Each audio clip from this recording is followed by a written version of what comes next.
What up everyone, it's your boy X-Man87 here, and today I'm bringing you some coverage on the Spider-Man PS5 Miles Morales video game from the trailer that was just revealed recently. I will talk about my thoughts on the trailer, my speculations based on what I think will happen, some info that's been confirmed, and if we'll see some Marvel Legends figures based on the game. If you know me, I love video games. I wanted to cover this because I want to cover all forms of entertainment and not just action figures. Please leave a thumbs up, like rating on the video. It'll help show your support for my channel and I greatly appreciate it. Also, I want to give a big thank you for sending all the love and best recoveries on Instagram. For those who don't have Instagram, I announced that reviews will be on hiatus yesterday as I injured my back pretty badly, which has me bedridden in excruciating pain. Don't know when I'll be back, but I still want to give you some content when I can, even if it's not action figure related. Now, with that said, in the words of Miles Morales, okay, let's do this. First, I'd like to start off with how the Silver Lining DLC ended with a post-credit scene.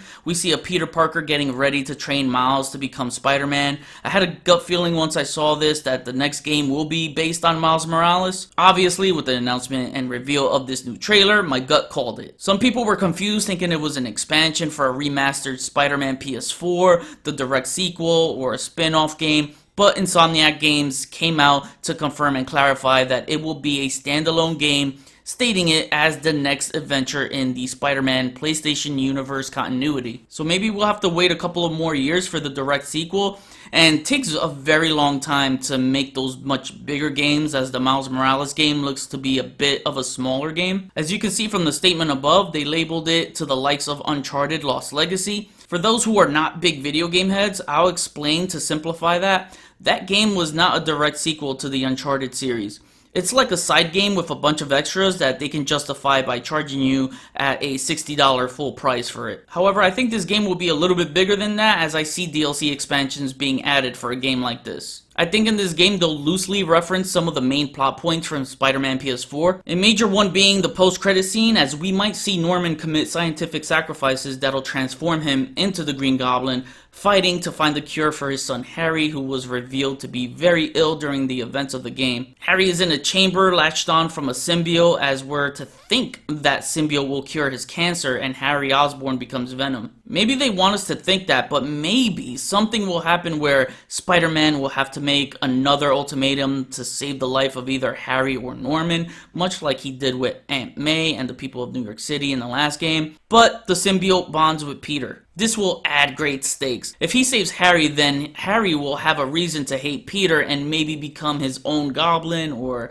does become Venom after Peter gets rid of the symbiote. After all, the symbiote needs that kind of hatred to add some dynamic to the story. The dynamic won't be the same if it were Eddie Brock and Peter Parker. Eddie always hated Spider-Man and Peter from the beginning, which made his hatred for both of them reach a level over 9,000. When Peter rejected the symbiote then grew hatred for Peter, and that same hatred bonded with Brock's hatred, which created an amazing dynamic for a rivalry. I just think with the Venom movie being hot to make Sony a lot of money, it would be smart marketing wise to make Eddie Brock stay as Venom here if they want to sell a Venom game in this universe. I'm so down for that. If not, then I see this building up to a team up of the two Spideys versus Goblin and Venom.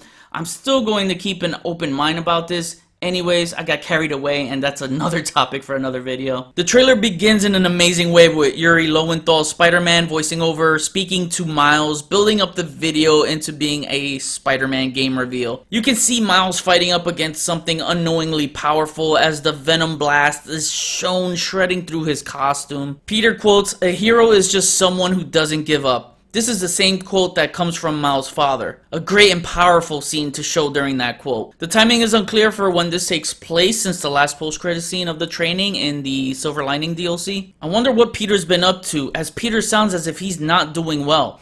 Where is he? What's he been doing? Did he temporarily retire? Is he losing his powers and wants to quit? Spider-Man no more. He's definitely not dead, as his story will continue, but certainly must be distraught with trying to cope with the passing of Aunt May. So I wonder where is he during this time, as he's not helping Miles. Once Peter tells him, "It's your turn, go be a hero, Miles," you hear Miles in return say, "Okay, Let's do this. The trailer then kicks off to the Jaden featuring Kid Cudi song titled On My Own, which indicates that Miles will indeed be on his own here. Next up, we get this extraordinary shot with Miles swinging through the city as official gameplay, and bruh, my jaw stayed dropped throughout from here. One thing that's worth being noted here is reading his web-slinging body language of motion. Definitely not repeated animations with Peter swinging, as they are distinctively different, as it should be. Peter is an 8-year vet as Spidey, and Miles is very green as he just became Spider-Man. So his swinging here looks a bit lackadaisical. Actually, that's not the word I want to use,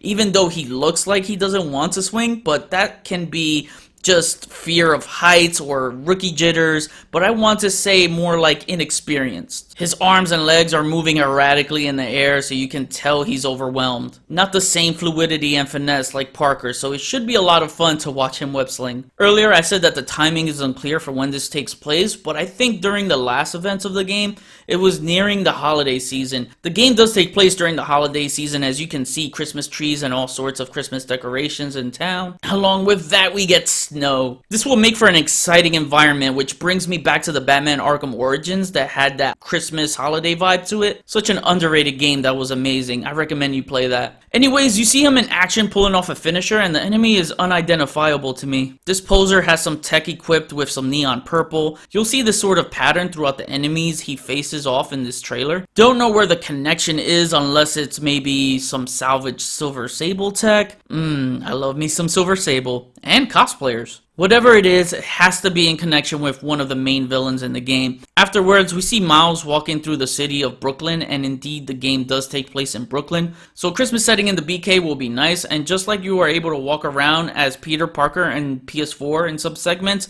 I do feel like we'll be able to do the same with Miles too. I don't think we'll be limited in Brooklyn, as I'm sure he'll travel to other cities in New York. Miles is diving off a building onto Grand Central Station, it seems. Looks like he got his diving skills right like Peter, as it looks smooth here. Oh man, look at that costume. It looks beautifully crafted and has that same design pattern as the advanced suit, but being more traditional to the comic look of his Ultimate Spider-Man debut. I especially love the logo on the back. Has this nice metallic red look to it, and it looks so damn good. I'm not sure where he gets this costume in the game. In the comics, he gets his suit from his friend Genki that came from a Halloween costume. I'm thinking it'll be designed by Peter, or maybe he does it himself. Maybe he'll craft a suit based off one of Parker's old ones when he was a smaller Spider-Man in his teens. So probably in the beginning of the game we'll see him craft a costume like Peter did in the last game when upgrading to the advanced suit. The very next shot we get Miles saving someone from what seems to be a collapsing bridge. This is an epic scene as you see him dodging left and right, so the parkour will definitely be vital again in this game. Who is causing this disaster? I'd like to know. Maybe Rhino, since Miles was running and hiding from him in the last game, so to finally go head to head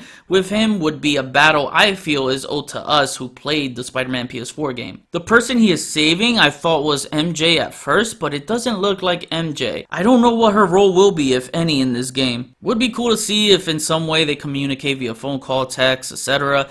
If not in person. I'm interested to see what supporting characters Miles will have. If Abuelita is one of them, that'll be good comic relief as she's hilarious. This next part is where things get really interesting for me. We see what looks to be a female figure, and I'm going off speculation here only. I think that this is where we get our first glimpse to one of the main antagonists of the game. I don't know exactly who this is, but my guess is that it's Yuri Watanabe, who in the comics becomes Rafe. As we saw in the Spider-Man PS4 game, Yuri is on the path of turning to the dark side, so this would be a good game to jumpstart her villainy and whips Miles into shape. Speaking of whips, Rafe has these strap-like whips she can use to wrap enemies or objects in the comics, but in this world, it would make more sense for Insomniac Games to give it a techie touch to it. I feel that this image we see here is something of that sort. Plus the neon purple tech pattern we saw before can be connected to her since the character's main color in the comics is purple. The tech may also give a clue to one of the villains in the game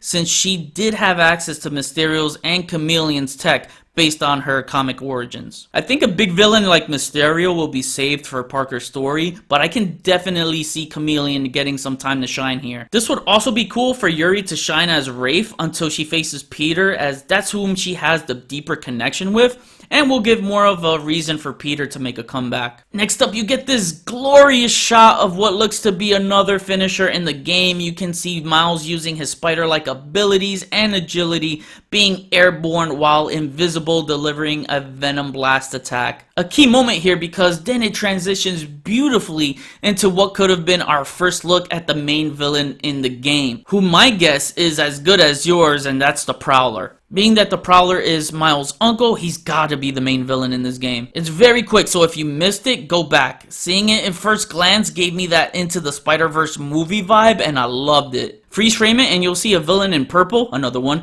leaving a purple streak that swooshes past these cars as Miles is trying to chase this person down. We don't know for sure if it's the Prowler until it's confirmed, or wait until we get our hands to play the game. The next shot, after we get an awesome display of him about to blast the hell out of yet another tech-mech suited looking character. This time it's not purple, it's red, and it could be Omega Red since they did do battle in the comics, but again, I'm only speculating here. Or he could be one of the soldier goons working for Omega Red. He does look like he's one of Silver Sable's soldiers, just with red on the gear. Either way, we are getting new enemy types here, and it's going to be a lot of fun in how to use these new abilities of Miles in the game. And then we get one final look at Miles up close, and he looks great. Then the beat drops hard, revealing the logo of the game. Be greater, be yourself. So that was it for the coverage of the trailer. So now let's talk about Marvel Legends, as it wouldn't be my channel without it.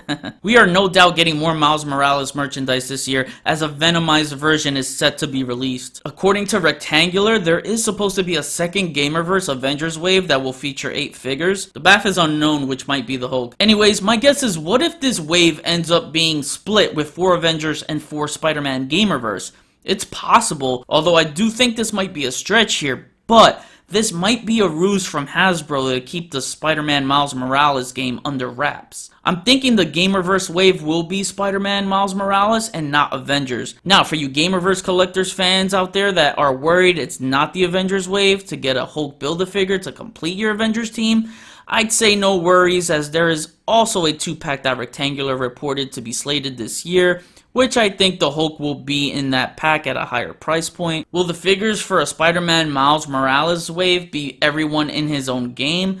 No, I don't think so. I think it'll be a mix of Spider-Man PS4 and PS5 characters, and hopefully get a BAF from someone who appears in either games or one. I think that's fair. If it's just an Avengers wave and we don't get a full wave of Spider-Man Gamerverse, then I definitely see Hasbro doing what they did with Spider-Man PS4 and give us a single-carded Spider-Man PS5 Miles Morales for the Gamerverse line. Or maybe a multi-pack like the Spider-Verse movie, and maybe pack him in with a redo of the Advanced Suit Spidey on the new retro Spidey body, giving us a correct head with that one for a sweet update. Also, there is a Venom wave rumored to be released this year, so don't be surprised to see some Gamerverse from Spider-Man Miles Morales thrown in that wave, kind of like with the Demogoblin Build-A-Figure in the last Spider-Man wave. I do see Spider-Man getting a full wave of Gamerverse figures down the line. In my New York Toy Fair interview with Ryan Ting and Dwight Stahl from Hasbro, Dwight mentioned that hot games like Spider-Man will continue to get support. Oh man, I'm so excited for more Gamerverse figures, as I love that we get to add a new display shelf for our Legends collections. It's going to look superb. So no doubt in my mind that we will get figures from this franchise, and I'll be happy to share that with you whenever that's revealed so we can talk about it. So now I kick it back to you guys. What do you guys think of this video and my speculations? Was there something I missed? What are your speculations as well? I want to hear them. If Hasbro gives us a full dedicated Spider-Man Gamerverse wave, what would be your wish list of 7 to 8 figures along with a Build-A-Figure? I'll leave a heart on your list. Comment below, let me know. So that was my Spider-Man PS5 coverage. I hope you enjoyed the video. Please follow me on Instagram if you haven't already. Link is in the description below. Hit the notification bell so you know when my videos are up. Share and subscribe if you're new. See you on the next video. Peace, peace.